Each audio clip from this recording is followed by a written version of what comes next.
It's Maths Masterclass with Leo. So today we are doing vectors and scalars. Basically, this chapter is about vectors, but we will also do a differentiation between scalars and vectors, right? So now, the first thing that we will talk about, okay, before we come to vectors, let's talk about scalars, right? Before we come to vectors, let's talk about scalars. Scalars are anything that have magnitude, right? They only have magnitude. Example of those things, we have time, we have temperature,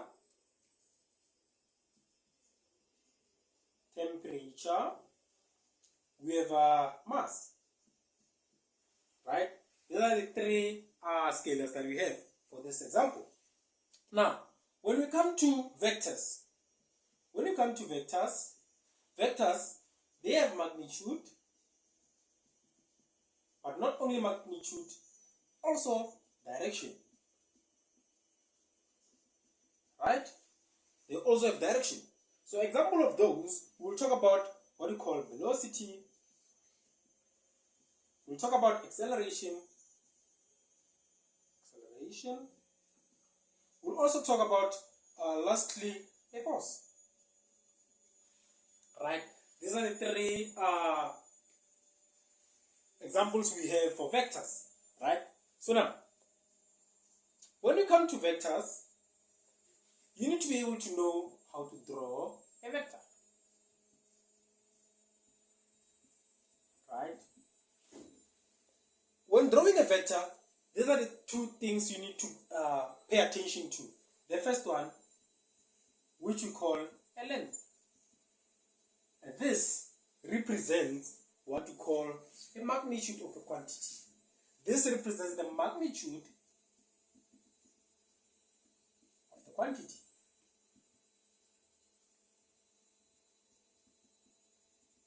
It's not length per se, but let's give an example. If you have given that this from here to there, we are given a force of 5 Newton. 5 Newton, right? We are given a force of 5 Newton. This represents what you call a length, which represents what you call a magnitude. And another way you can represent it, let's say you have a distance from here, from point A to point B. And then they tell you that this distance is what? This distance is 5 meters.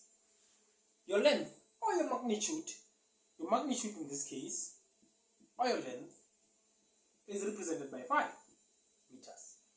Right? This is what you have. For example, now, when you come to the direction, let's say this person is no longer talking about only length. He's talking about length and direction. This person is a person moving from point A to point B. He's moving from this point to that point, right? So now we include what we call the direction. This is the direction our quantity acts at, right? This is the direction of our quantity. So in this case, the direction of our quantity, what is it? Is it from west to east? That is the nature of our direction. That is as simple as that. Now, let's come to what you call the inclination of vectors, right? If something like that, and they tell you that this is 45 degrees. This is 9 newtons. What do they want to know? They want to know what is the magnitude and the direction of our vector. This is just A. They want to know the direction and the magnitude of that. If you can check, our angle is moving from this point to that point. If this is our 0, this is our angle moving from that point. So our angle is moving in the positive direction, right? Our angle is A, from 0 going to 45. From this point going up. If you come to a Cartesian plane, if this is your 0, this is your 90. You move from this point to that point, this is your 45. Meaning you are increasing, right? This is what you call a an anti-clockwise direction. This is an anti-clockwise direction. This is the nature of our direction. And the magnitude of this vector is 9 meters. That is the magnitude of our vector. Now, let's take another example, given something like this. Okay, like that. This is your 0. They say this part is your 60 degrees. And then you're given 2 meters per second. Like that. So now, what do they want in this question? They want you to identify what we call a magnitude and the direction. So in this case, magnitude is very easy because you can see our magnitude is our velocity. Magnitude is our velocity, which is 2 meters per second. Right? And our direction, in this case, our direction, if you can check, we're moving from 0. This is your Cartesian plane. If you move this side, we are moving anti-clockwise. Not anti-clockwise, but clockwise. Right? You are moving in a clockwise direction. Meaning you are moving from 0, going this side. This is what you call clockwise direction. Right? And you are decreasing. This is your negative angle, negative 60 degrees. You are decreasing. This is how you have your magnitude and direction. Now, let's see if we can represent a vector. Let's see the different ways to represent a vector. Different ways to represent a vector. Right? The first one, you can represent a vector by using bold weights or bold print. Bold weight or bold print. Right? This is the first one. The second one, you can just use AB and use that. That is how you can represent the vector. The third one, you can just represent it by just bold, or you can represent it by small letter a with an arrow. Right? The fourth one, you can represent it by small letter and then underlined. An underlined small letter. That is how you can represent vectors. Right? Let's move to the next part of this, which is just the addition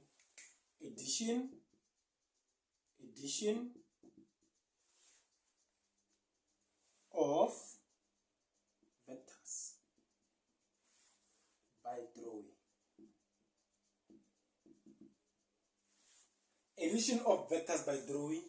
The first one, which is a nose to tail. Okay, nose to tail method. Some of you know it by a head to tail, right? A nose to tail or a head to tail. In this case, for example, you are given an angle that is inclined at theta, and then another angle. An angle theta, which is an inclination of force 2, and then from force 1 and force 2 are drawn from the same point. Represent this in a nose to tail method. When you represent this in a nose to tail method, we're just going to say, okay, if this is like that, what I can do, I can say this is still my F1, right? And this, I can take my F2, bring it here. This is my F2, right? Then finish this thing by what you call a resultant, like that. That is my resultant, right? This is how I can represent this. And my theta in this case is going to be there. That is where I have my theta. That is how you represent this thing in a nose to tail method. The second method that we will talk about is a parallelogram method. It is a parallelogram method, which is, we're still drawing the same thing. We have F2, we have F1, then can just construct it there, draw your resultant, right? Then this is your theta. That is how you'll have your parallelogram method. Parallelogram method. This is how you'll have a parallelogram method. Now, let's just take a simple problem or an example. Try to solve it, and then that will be the end of this lesson. We got the theory about vectors. Let's try to solve a very simple basic question.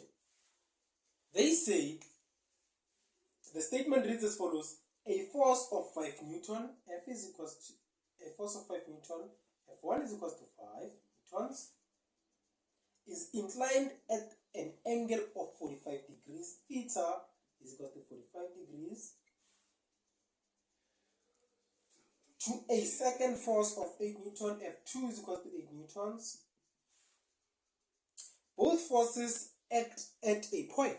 Find the magnitude and the resultant of this two forces and the direction of the resultant with respect to 8 Newton force. By using the first one, the nose to tail method. The first thing that we need to do, take this information that we have, draw a simple force diagram. From this point, we have what we call F1, which is 5 newtons. We have F2, which is 8 newtons. But they are inclined or separated by angle 45 degrees. That is what I have, right? That is what I have. Okay, now let's try to use a nose to tail. Take the same drawing, redraw it. I'll have my force like that, which is my 8 Newton. This is my 5 Newton. This is creating an angle of 45 degrees. This is my 8 Newtons. This is my 5 Newtons. This is my resultant. Now, I'm looking for this angle that is created by my resultant with respect to 8 Newtons. If you can check, you have 45 degrees. It means if I have 45 degrees in here, I can get this angle simply by saying angles on a straight line. Means that is my 45, my 135. 135 plus 45, I believe it will give you 108 degrees. Now, while using this is, remember this, they said using a nose to tail method. Right? Let me just erase here. What are we looking for? We're looking for our resultant, our R. The longest side in this case. This side. We're looking for R. That side. Right? So if we have 8 and 5 and this again, then we're looking for R. We can use what you call cosine rule. Let's get a calculator. Let us get a calculator.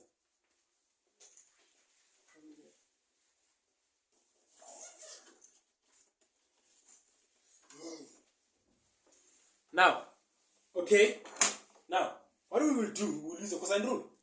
Cosine rule says R is equals to the square root of what? The square root of 8 squared plus 5 squared minus 2 into 8 to 5 cos of 135 degrees.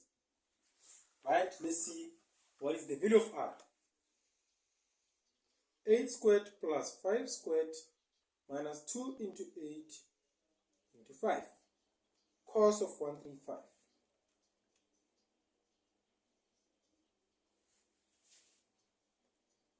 This gives me 12.065 meters. Right? I'm getting there. Now, since we have that, can we calculate the angle? Yes, we can. We have this side and this side. This is our opposite, right? This is we have this and that. We can use cosine rule again, or we can use sine rule. Any of the two, they should be able to give us the angle, right? So let's try to use our sine rule. Okay, sine of angle theta divided by 5 is equals to sine of angle, okay, 135 divided by 12.065. Cross multiply 12.065. Sine of theta is equals to 5 sine of 135 divided by 12.065 divided by 12.065. This and this are out. Let's get the 5 sine 135 divided by 12.065. This gives me sine of theta is equals to 0.293. Then theta is equals to the sine inverse of 0.293. Sine inverse of that, I'm getting theta as 17.04 degrees, right?